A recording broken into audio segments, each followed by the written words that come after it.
Assalamualaikum warahmatullahi wabarakatuh.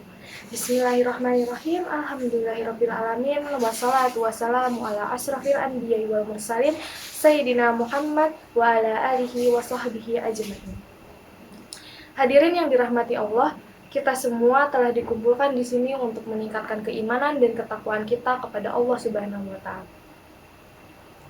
Dalam kesempatan kali ini, saya akan membahas tentang menjaga hati dari penyakit hati.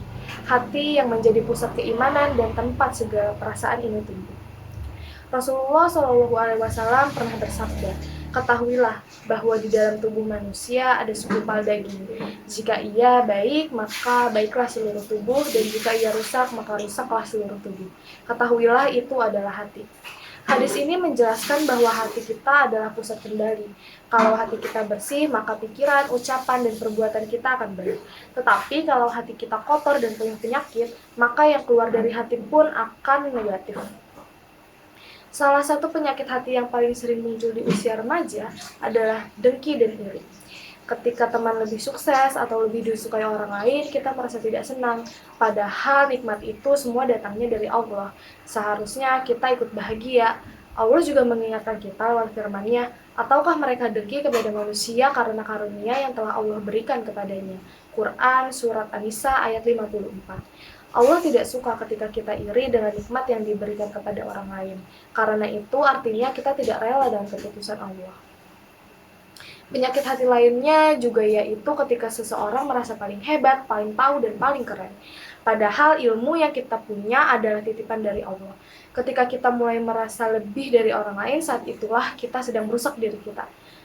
Rasulullah SAW pernah bersabda, "Tidak akan masuk surga orang yang dalam hatinya ada kesombongan, walau seberat biji sawi."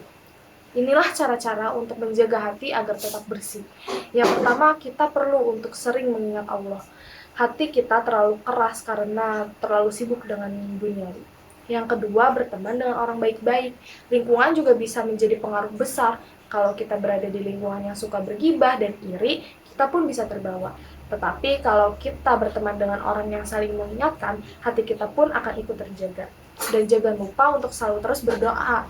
Bahkan Rasulullah yang hatinya paling bersih pun seringkali untuk berdoa, "Ya Allah, Zat yang membolak-balikan hati, tetapkan hatiku di atas agamamu." Kalau Rasulullah saja selalu minta perlindungan hatinya, apalagi kita yang sering lalai. Semoga kita semua diberikan hati yang bersih, yang lembut, dan yang selalu ingat Allah.